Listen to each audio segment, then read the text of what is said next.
welcome, my homies, to the Please Do Tell podcast, where age is just a number and stories know no bounds. I'm Ronnika, your millennial storyteller, here to bridge the generation gap one captivating narrative at a time. In each episode, we embark on a journey together, exploring shared experiences, heartfelt connections, and the timeless art of storytelling. From the wisdom of baby boomers, and I would say some silent generation as well, to the perspectives of Gen Z. There's a tale for everyone in our diverse tapestry of human experiences. So grab your favorite beverage, settle into your comfiest chair, and prepare to be swept away by tales that resonate across generations. Get ready for insights, laughter, and moments that remind us of our shared humanity. Thank you for joining me on this adventure. Now, without further ado, let the storytelling begin. My homies,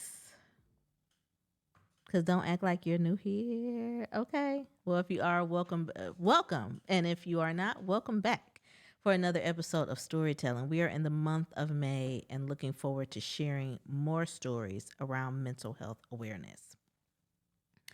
So the mini story I will share with you this week is that I've been saying my first best friends were a part of the silent generation. But that is not true. They were actually a part of the generation before the silent generation. Well, when it comes to my dad's side, that is.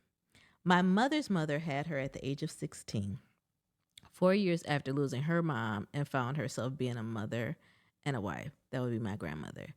Fairly quickly, so within a four-year span. I wondered a lot of times if that was something that she wanted. When I think about the stories of my ancestors, and I as I continue to retrace the steps of my lineage, I am often met with the questions of, was this a choice or an obligation? I say that because my grandmother would share information with me as if what she would do if she was a single woman today.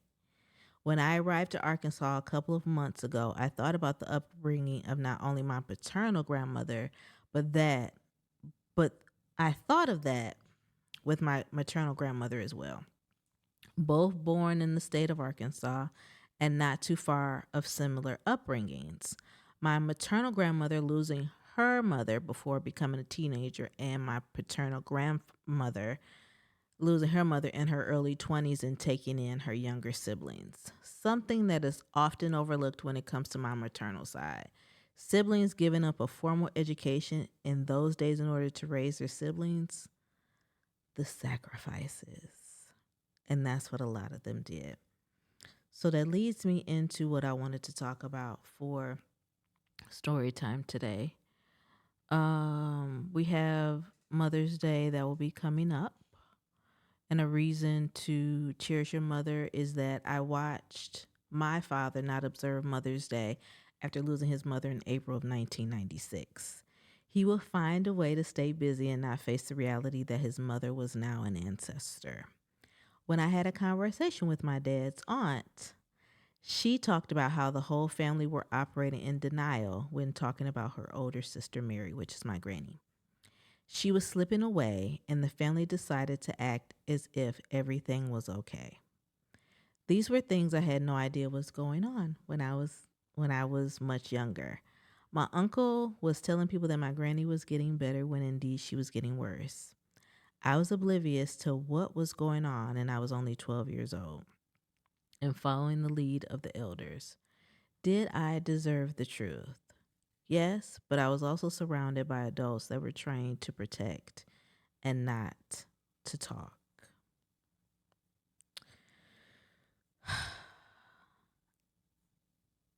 Sometimes I sit back and I think that it has been and will continue for me to be a blessing that I have two baby boomer parents, two Gen X siblings, grandparents that are silent generation and before the silent generation, grandparents, and just being able to share with me these stories that I know a lot of times triggered their own mental health, and that's why they didn't talk about them. I tell my friends that the best thing that came out of COVID was having intimate conversations with my mother. I mean, that's all we had was each other during the pandemic. It was the grocery store and each other. That's it. From molestation to predators in the family, and to know that there's a thing that is a thing. Like, it's it just is. And I guess I really didn't think about it this way until we were talking during COVID, and she wanted to be able to address it. I can remember growing up, I've said that my mom's father would call the house from time to time, but she didn't have a relationship with him. I always wanted to know who this figure was, and who this man that my grandmother was once married to. I wanted to know who he was, even if it didn't mean having a solid relationship. I still wanted to know a little bit about him. My mother's father was a gangster. I would say that he was a gangster. On his deathbed, he told us stories of living in Cabrini Green in Chicago and being arrested shortly after committing a crime. And I think I was in college. Yeah, I was in college when we sat down and had these conversations with him. And he was just telling them, like, it's nothing. Like, I mean, or as my dad would say to him, I mean, you've been a little absent, so I just want to know what you've been up to. I don't really know you, and I mean, I've been with your daughter like most of my life, so I just want to know what's up.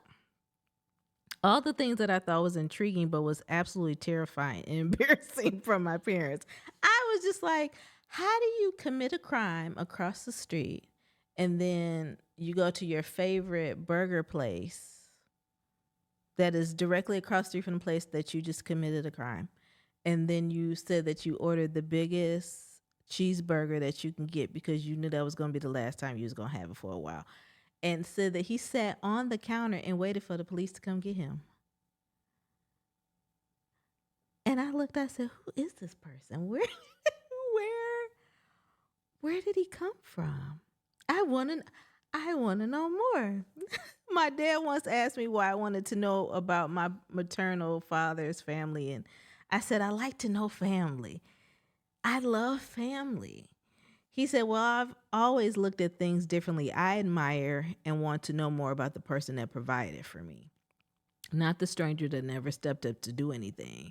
I told him, no, I want to know the good, the bad, and the ugly. All those attributes make me who I am. There are certain traits about him that played a part in who I am today, and I want to know what they are.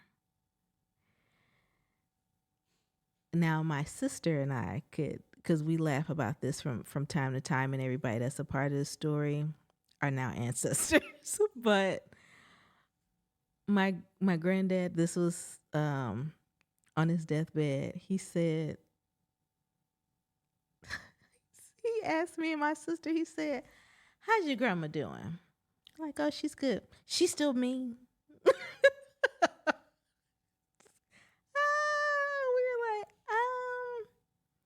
were like, what story? Why would you say that? And he said, well, one time I got caught doing something I wasn't supposed to do. And he said, it's something when the person you're with has a twin that will ride harder for anybody. They stuck together. He said, so I made your grandma mad, and her twin, he said, the roof of your car would have the carpet at the top. And we're like, where is this going? Yes, we know. He said, well, I don't know if he jumped on her, and that's why I need my sister here. I don't know if he said he tried to jump on my grandma or what, but he said my aunt came out of nowhere because he said she always carried a weapon because she knew how to protect herself.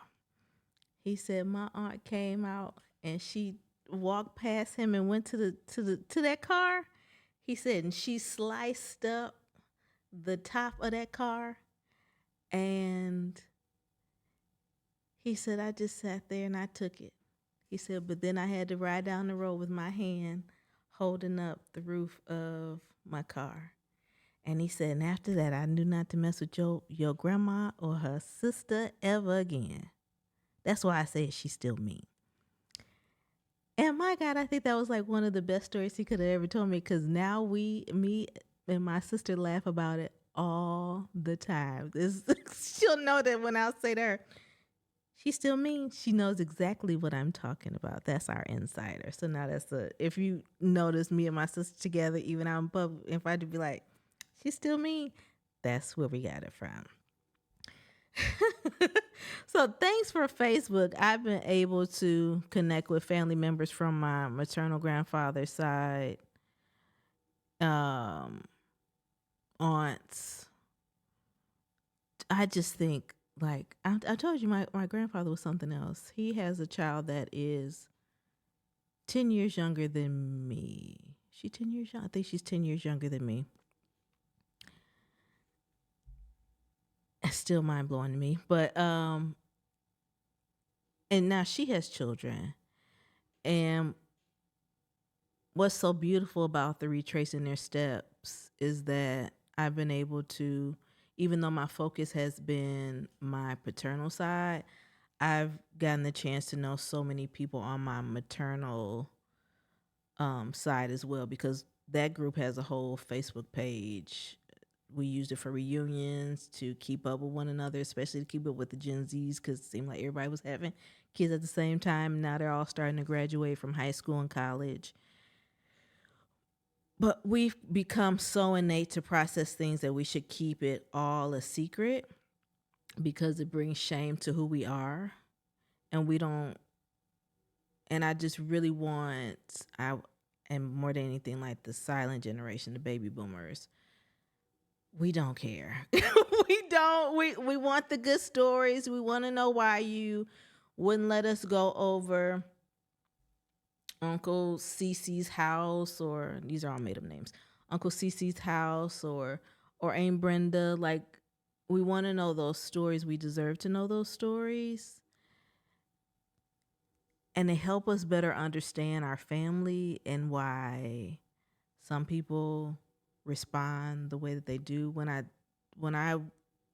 So the story regarding not being able to finish school was actually the story of one of my aunts, one of my grandmother's younger sisters.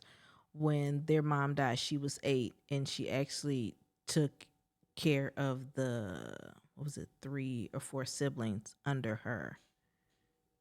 8? Your mother tells you on her deathbed that I need you to take care of the kids after you, and you're 8. And I always wonder why this particular aunt just never really came to family functions. She just, only time I really saw her was in her garden. She loved to garden. She loved to garden, and you can ride up and down like Highland, and you would see her out in the fields just tending to the farm or tending to a garden.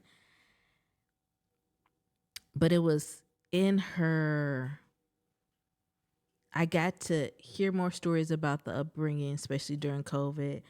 I got to hear more about how she even got assigned that position with the family, I would say, during her funeral. But a lot of things that I think triggers mental health is just simply not talking about it. And my mom would say all the time, like, oh, you don't care about this, you don't care about that.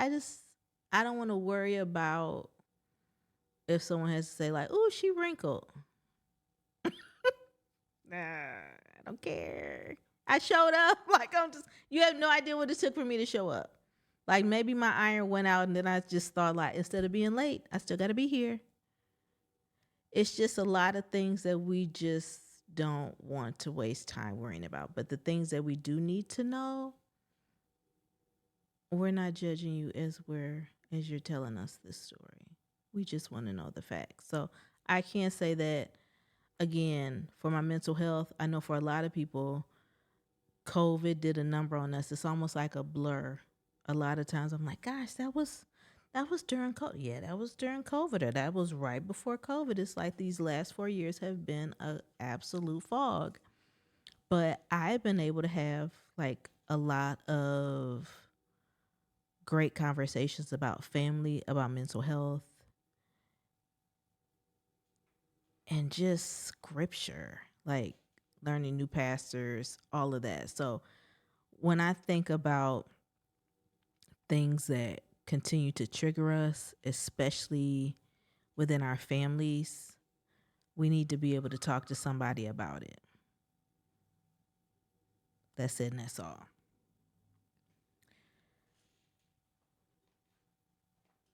I'm confidently just believing that we are in search of something that will one day make us whole, and knowing all sides of our family is something we were robbed of centuries ago. So if I'm going to be around you, I'm going to ask for all the good stories, and I'm going to ask all the good questions, okay? So just be prepared. Okay. So you all, as I stated before, it is May Mental Health Awareness Month, and I want you to really take a look at what are some things that are continuing to trigger you. In one episode, I talked about how being bumpy, just finding community. That's a trigger sometimes, especially when I think about relocating again. Like, oh my gosh, I have to do this again. How will I know who to trust?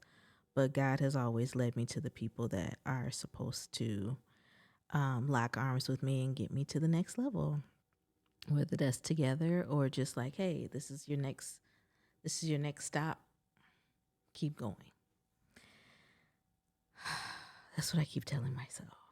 Okay. So just have those hard conversations, especially this month, and then try to sprinkle a little bit of it going forward. And definitely, I'm a big advocate for therapy. I have the resources, so you just let me know if you need me. So, you all, that brings us to the end of another episode of the Please Do Tell podcast. Thank you so much for joining me on this journey through the power of storytelling. If you enjoyed today's episode, don't forget to subscribe to the podcast and leave a review. Your feedback means the world to me and helps others discover the magic of Please Do Tell. And remember, if you have a story you'd like to share or any thoughts you'd like to express, I'm always here to listen. Feel free to reach out to me through our social media channels, which you can follow me or find me, Ronnika.Williams on IG, and Please Do Tell podcast on Facebook and IG. Until next time, keep dreaming, keep exploring, and keep sharing your stories with the world. I'm your homegirl, Ronnika, and this is Please Do Tell.